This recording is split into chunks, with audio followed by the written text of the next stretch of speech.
Okay, you'll note there are two 3/16 woodruff keys in there, and the other side of the crank is also cut for 3/16 woodruff keys.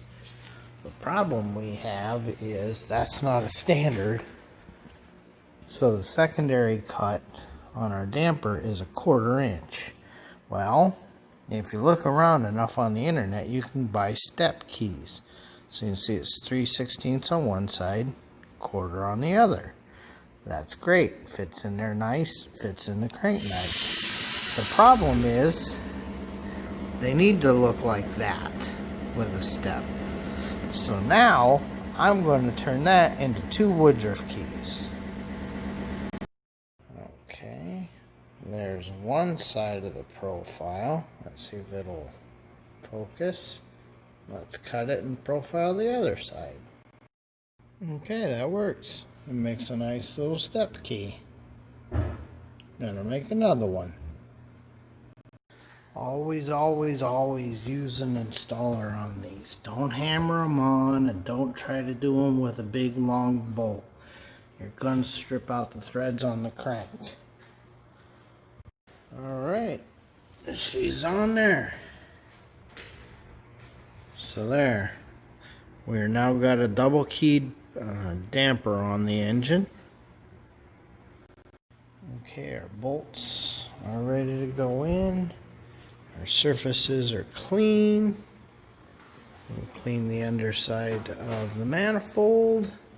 And we're getting ready to put in gaskets. Not a fan of using the China wall gaskets.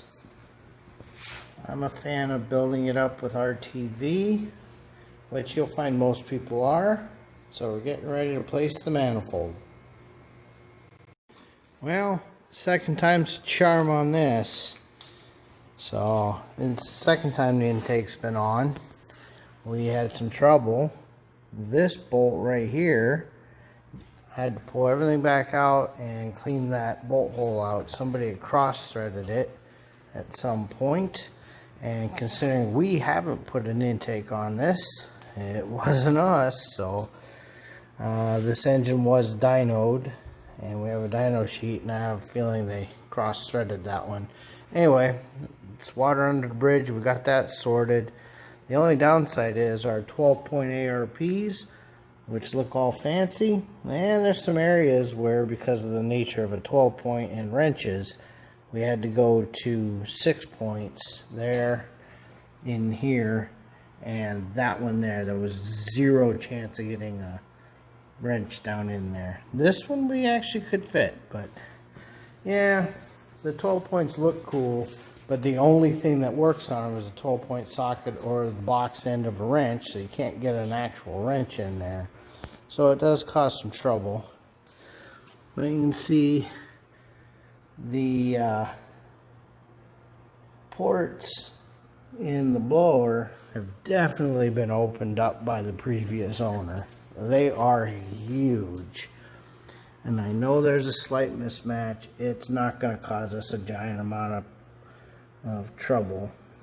You know, it's not like we're going for top end of the track on this. So no, that is finally on. Very happy with the balancer. That's on, and it looks really good. So that's going to work pretty slick.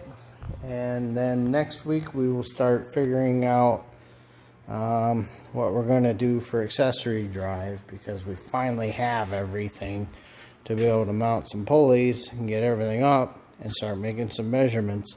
Hopefully we can do something like 68 and earlier big block, so we can just use a 68 Impala or a 427 as a reference, since you know we have one of those, and figure out how we're going to do the alternator and power steering. So okay, that is the 55 project for this week.